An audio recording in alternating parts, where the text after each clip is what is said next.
Semua orang-orang yang ada di dalam buku-buku tarikh, dalam buku-buku sejarah yang diambil nilai-nilai sejarahnya, kemudian sosok keturunannya dikatakan tidak ada. Sementara orang-orang yang sama sekali tidak dicatat dalam sejarah seperti Muhammad Sahib Mirdad itu kemudian berketurunan sampai hari ini. Ini yang terjadi dengan nasab Ba'alawi. Kemudian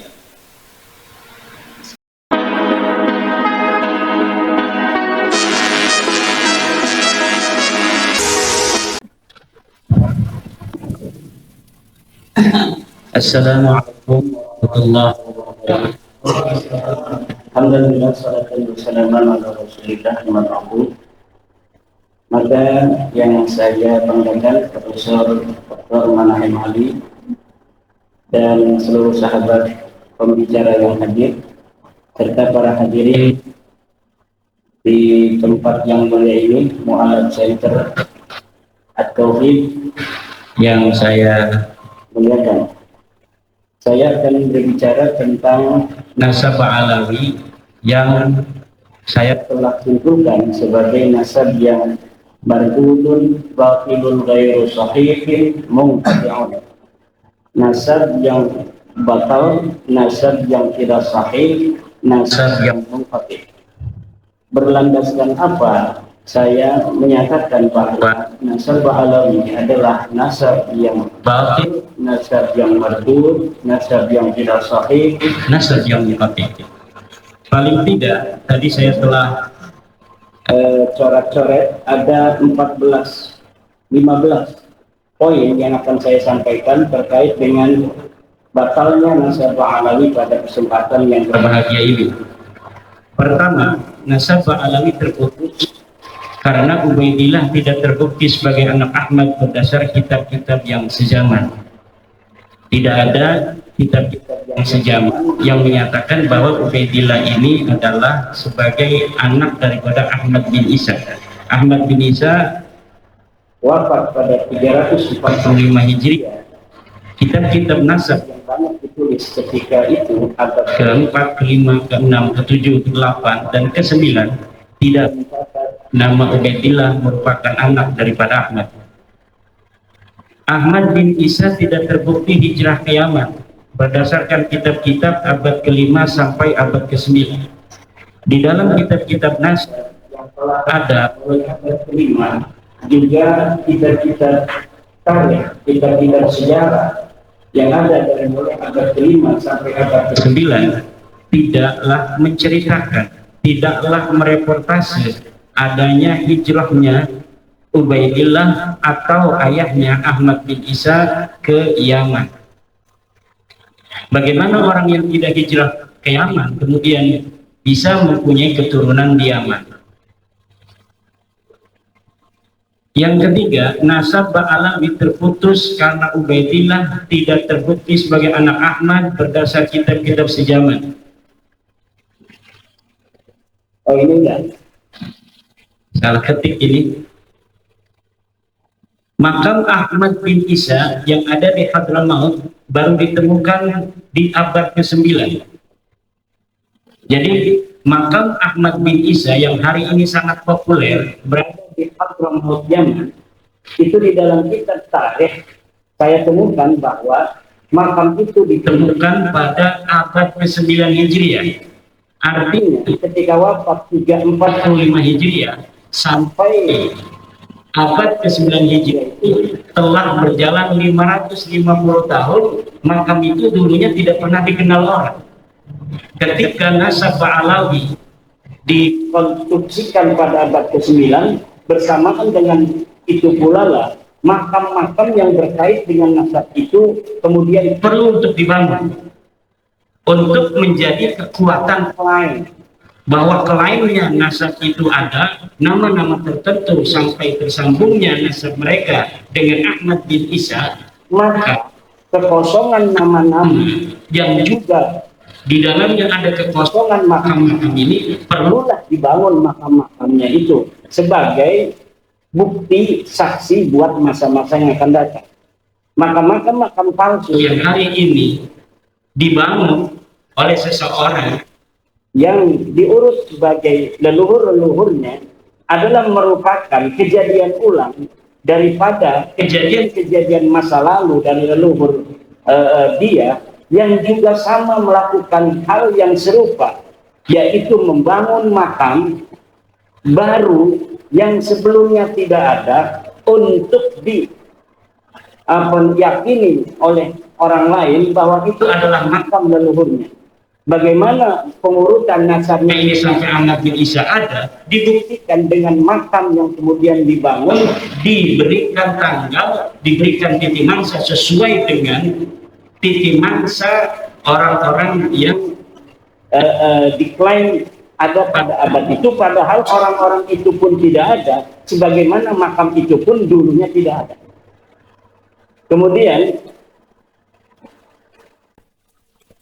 batu nisan Muhammad Shahid Mirbad yang ada di Mirbad telah terbukti dibuat pada abad ke-9 atau 10 Hijriah.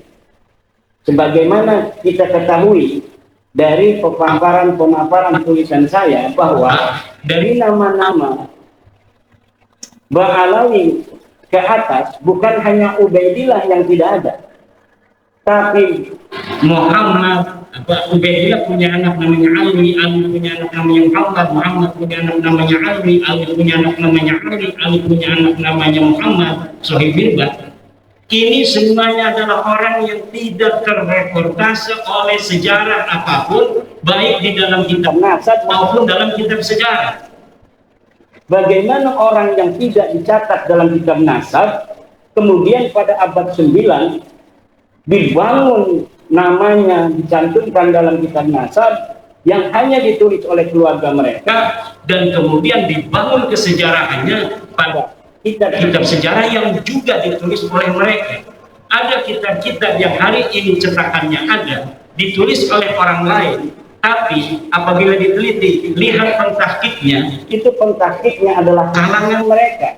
Dan saya meyakini setiap kitab sejarah yang ditahkik oleh kalangan Ba'alawi, maka pentahkikannya itu tidak jujur, dan di dalamnya pasti ada interpolasi nama-nama sesuai dengan nama-nama leluhur yang mereka catat. Kenapa? Karena nama leluhur mereka tidak tercatat dalam kitab sejarah, maka mereka merasa perlu untuk mencari manuskrip kuno, kemudian manuskrip kuno ini ditahkik olehnya, kemudian disisipi nama-nama dari keluarga mereka, dan ini dapat dipertanggungjawabkan. Karena saya telah meneliti beberapa pentahkikan dari kalangan mereka tentang kitab-kitab tarikh Hadramaut, tarikh San'an yang mengitarinya. Di dalamnya ada interpolasi, yaitu penyisipan tokoh yang tidak ada dalam manuskrip aslinya, kemudian disisipkan seakan tokoh-tokoh ini adalah merupakan tokoh yang historis. Kemudian Muhammad bin Ali diberi gelar Shahid Mirbad pada abad 9 tidak terbukti sebagai bergelar Shahid Mirbad.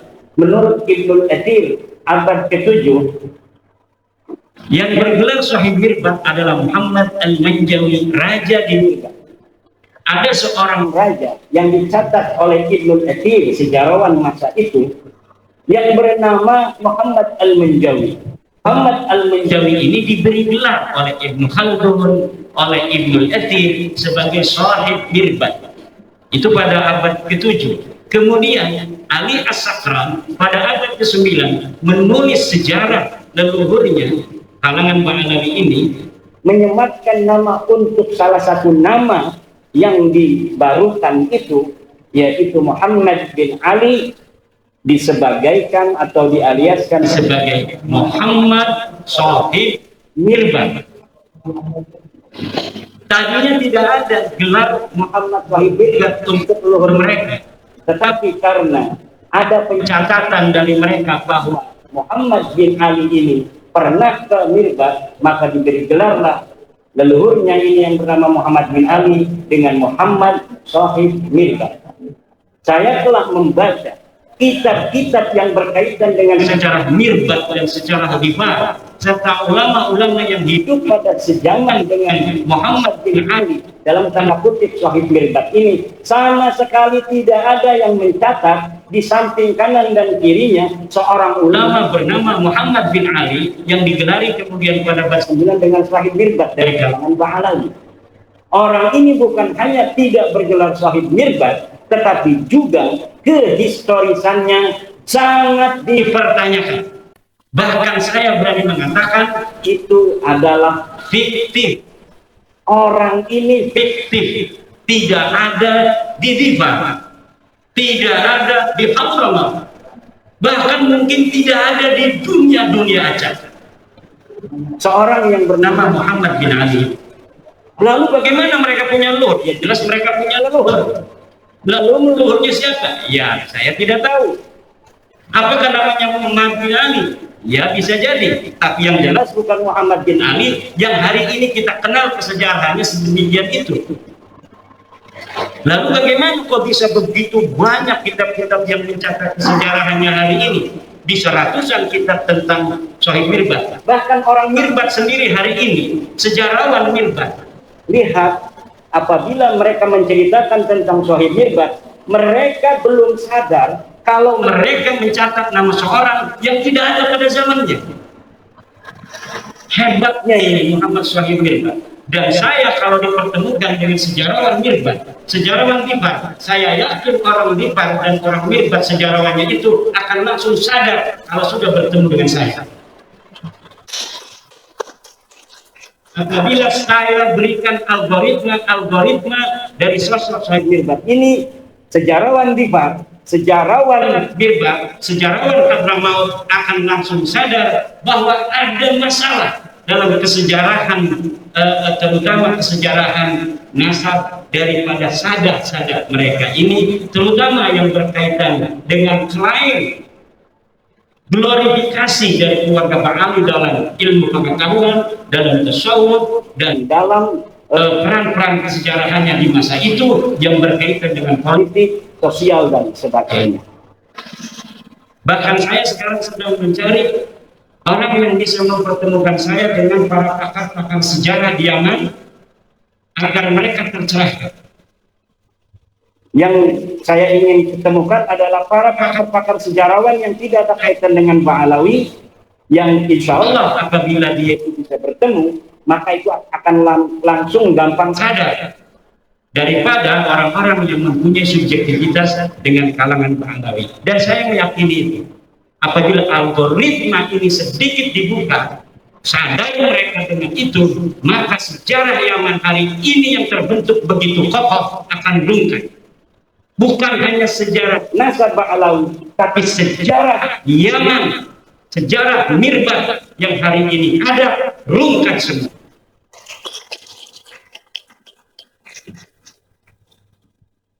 Kemudian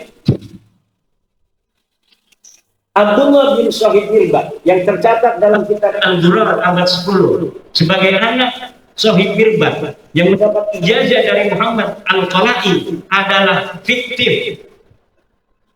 Saya telah menyusuri kisah-kisah seseorang yang bernama Abdullah yang disebut sebagai anak Muhammad Sahih Mirbat, yang disebut mendapatkan ijazah dari seorang ulama besar yang tercatat dalam kitab apapun, bukan hanya dalam kitab sejarah, tapi dalam kitab fikih, dalam kitab-kitab yang lainnya, yang bernama Muhammad bin Ali Al-Qala'i. Muhammad bin Ali Al-Qala'i seorang ulama besar di Mirbat yang hidup sejaman dengan tokoh fiktif Muhammad Sahih Mirbat. Ini dikatakan dia memberikan ijazah kepada seseorang bernama Abdullah, Syarif Abdullah. Kemudian Syarif Abdullah ini disebutkan sebagai anak daripada Muhammad Sahih Mirbat Ba'alawi. Saya meyakini nama ini bukan untuk Abdullah bin Muhammad Sahih Mirbat. Adapun dikatakan bahwa Abdullah ini bin Muhammad Sahih Mirbat adalah pencaplokan sebuah manuskrip tentang ijazah yang tidak diketahui dia bin siapa, kemudian dialiaskan sebagai anak Muhammad Sahih Mirbat. Untuk apa? agar kesejarahan leluhur mereka tercatat dalam bukti-bukti manuskrip yang dapat ditelusuri.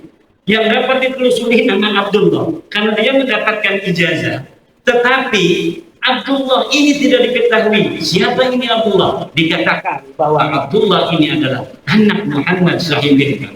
Muhammad Sahib bin Bad di mana? Tidak ada Muhammad Sahib bin Bad, yang bernama Muhammad bin Ali Ba'alawi. Muhammad bin Ali Ba'alawi akan disebut juga Muhammad bin Ali Khalifasam. Saya dapat menyatakan dengan tegas bahwa orang ini fiktif. Tidak ada ulama tarikh yang menulis kesejarahan tokoh ini. Tidak ada ulama nasab yang mu'tamadah, yang bisa dipegang keulamaannya dalam ilmu nasab, yang mencatat seseorang bernama Muhammad bin Ali yang hidup sezaman dengan Muhammad bin Ali Al-Qala'i. Kemudian, jadi yang terdapat dalam kitab As-Suluk tidak terbukti sebagai saudara dari Alwi.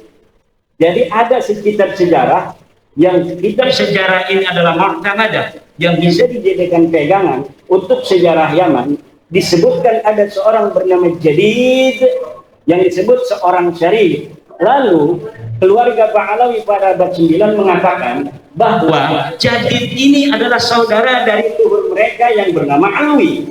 Dengan demikian, kekosongan kesejarahan mereka dalam kitab-kitab tarikh itu mudah-mudahan menurut mereka bisa terpenuhi dengan adanya nama Jadid yang dicatat dalam kitab As-Suluk. Bagaimana caranya? Dengan mengakui Jadid ini sebagai saudara dari leluhur mereka yang bernama Alwi.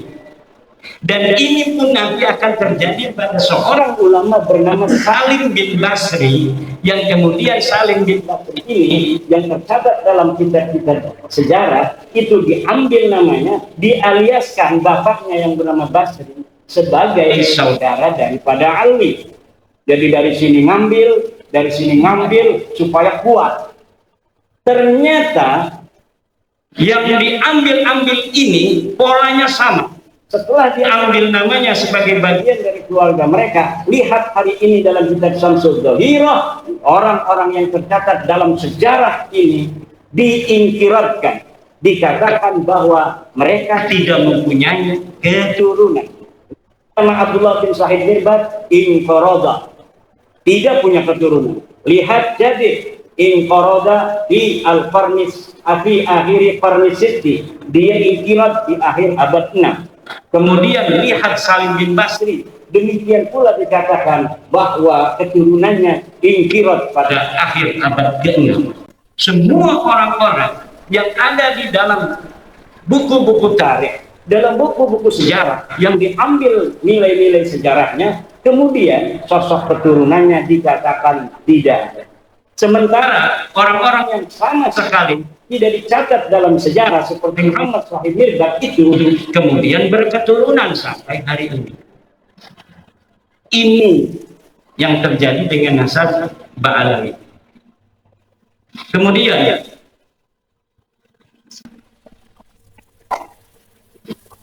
kitab Tarikh Sambal, ada sebuah kitab namanya Kitab Tarikh Sambal pada abad ke-10. Ini mencatat nama Fakih Mufaddal.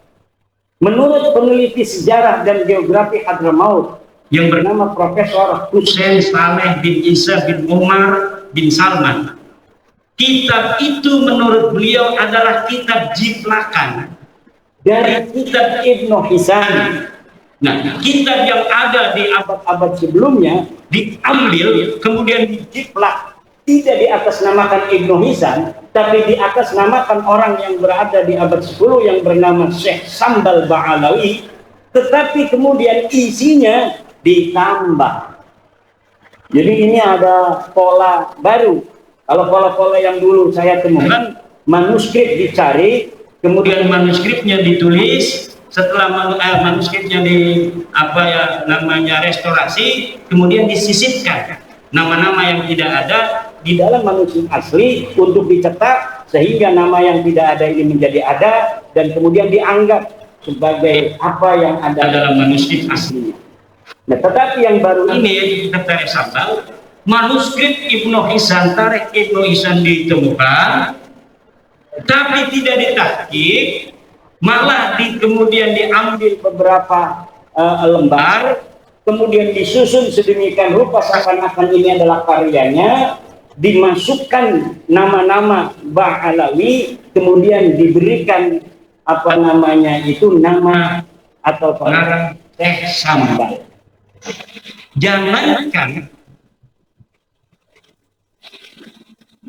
apa namanya itu kitab ini ada pada masanya, tokoh Syekh Sambalnya aja ada yang melakukan, dia betul-betul pernah ada.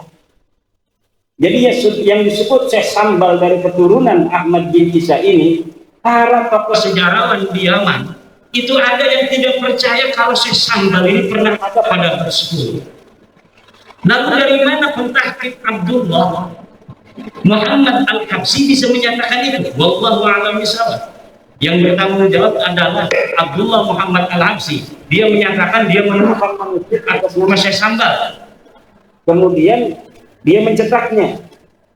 Ternyata setelah diteliti oleh pakar sejarah, ini kitab bukan milik Syekh Sambal, tapi sebagian diambil dari kitab Ibnu Hisan, kemudian ditaruhin nama Syekh Sambal, yang disebutkan sebagai keturunan dari Ba'alawi. Jadi ini sangat luar biasa sekali. Polanya pola beda lagi, pola baru, modus baru. Kemudian kitab Al-Baha fi Tarikh Hadramaut karya Abdurrahman bin Ali bin Hisan, abad ke-9. Nah, ini yang diciplak ini kitab ini. Kitab yang tadi saya sebutkan, Tarikh Syekh Sambal itu adalah ciplakan dari Ibnu Hisan. Ibnu Hisan ini menulis sebuah kitab namanya Al-Baha fi Tarikh Hadramaut. Pengarangnya namanya Abdurrahman bin Ali bin Hisan, wafat 818 Hijriah. Kitab ini pun ditahqiq oleh orang yang sama, yaitu Abdullah Muhammad Al-Habsyi, dan di dalamnya disisipkan nama-nama Ba'alawi. Kalau tidak percaya, silahkan. Siapa yang mau mencari manuskrip aslinya daripada Al-Baha fi Tarikh Hadramaut itu, yang di dalamnya, di dalam versi cetak hari ini kita dapatkan nama-nama Ba'alawi. Saya berani bertaruh bahwa di dalam manuskrip aslinya tidak ada nama-nama Ba'alawi yang tercatat.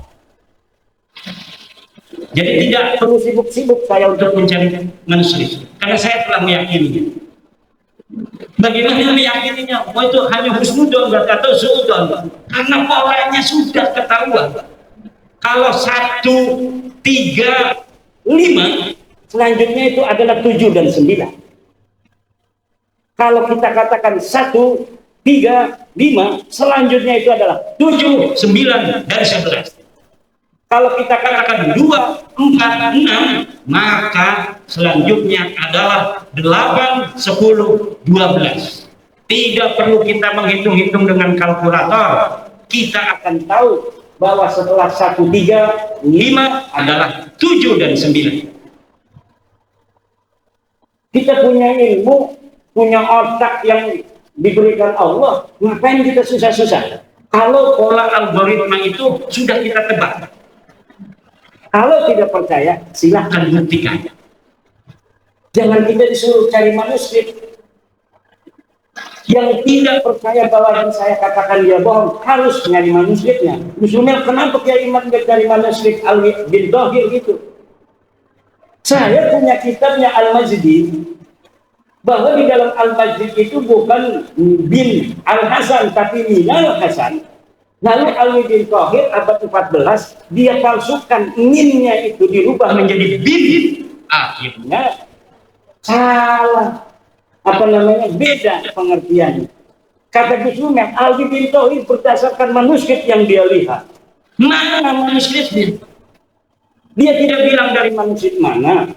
Sementara Al-Majdi ketika mengatakan itu adalah Minal Hasan, itu berdasarkan manuskrip, dan manuskripnya disebutkan dalam mukaddimah. Ini manuskrip ditemukan di Ano, dipegang Ano, ditulis tanggal sekian, tahun sekian. Uqudul Almas itu ditulis abad ke-14 tanpa manuskrip. Katanya mengaku melihat manuskrip, tanpa menyebutkan manuskripnya ada di mana, ditulis oleh siapa dan tahun berapa. Sementara Uqudul Almas ini, Al-Mazdi, ketika salinannya itu dicetak menjadi sebuah kitab, menyebutkan bahwa salinannya ditulis pada abad ke-12. Salinannya sekarang ada di perpustakaan Anu, ditulis oleh Mang Anu. Lalu sesuatu yang berdasarkan alamat yang jelas melawan sesuatu di abad 14 yang tidak punya alamat sama sekali, mana yang menang dan mana yang harus bertanggung jawab. Ini yang terjadi. Kemudian kitab Al-Imam Al-Muhajir, ada sebuah kitab namanya Al-Imam Al-Muhajir, ditulis oleh Muhammad Yasihah, ini ada di Indonesia, dan Abdullah bin Nuh, ini seorang ulama di Bogor, ditulis tanpa referensi sejarah. Kitab ini menerangkan tentang tokoh yang bernama Al-Imam Ahmad Al-Muhajir. Semuanya lengkap. Ini binnya Anu, belajarnya di Anu, pergi ke Anu dan sebagainya. Tetapi tanpa referensi kitab pada masanya, bahkan sampai abad ke-9 tidak bisa disebutkan satupun kitab apa yang menjadi referensinya. Lalu referensinya apa berapa? Ya referensi unggulan Ba'alawi, yaitu Al-Burqatul Musyiqah dan Al-Jauharus Syafaf. Hanya itu saja mentoknya. Dengan satu lagi kitab Al-Quran di abad ke-10. Kitab Al-Quran, nah ini yang tadi saya sebutkan, Ba'alawi abad 10, yang menjadi salah satu buku referensi utama nasab Ba'alawi, hanya mempunyai referensi dari abad ke-9, yaitu kitab Al-Burqah dan kitab Al-Jauharus Syafaf. Jadi abad 10 sudah nambah tuh. Tadinya abad 9 hanya ada Al-Burqah dan Al-Jauharus Syafaf. Abad 10 nambah satu namanya Al-Quran. Nanti ada lagi kitab karangan Abu Bakar Al-Idrus, ada 4. Nanti tunggu lagi. Nanti abad 11 makin banyak. Abad 12 makin banyak. Sehari ini ratusan kitab menyatakan nasab Ba'alawi dan sejarahnya. Tetapi semuanya akan mentok dan habis pada abad ke-9. Referensinya tidak akan bisa nganclong ke abad ke-8, abad ke-7, abad ke-6, abad ke-5, dan abad ke-4. Karena memang semuanya is nothing. Orang ini tidak pernah ada.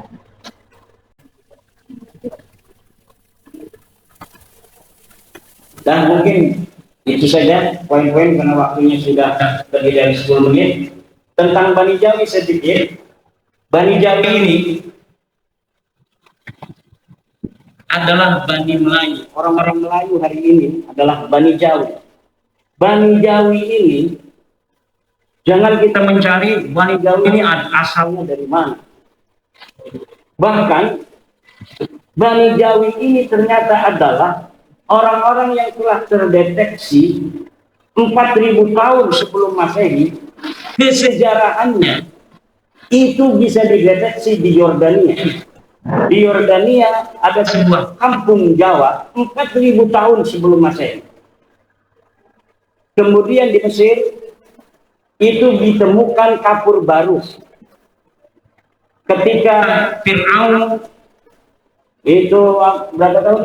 6.000 tahun membangun piramid-piramid itu ditemukan bekas-bekas kapur baru yang asli dari Jawa. Dari Melayu banyak sisa-sisa yang bisa ditemukan di dunia. Di Jepang misalnya itu ditemukan keris Jawa di masa purba. Berarti sebelum Indonesia hari ini merasa sebagai bangsa Buddha, bangsa yang pada bangsa asing, pada endoro-endoro. Dulu leluhur kita ini adalah Bani Jawi yang luar biasa. Kesejarahannya bisa dideteksi bukan hanya dari 1 Masehi, bahkan dari 4.000 dan 6.000 sebelum Masehi. Ini nanti mungkin akan dikembangkan oleh Profesor Dr. Nana Hemani. Wallahu a'lam bishawab. Wassalamualaikum warahmatullahi wabarakatuh.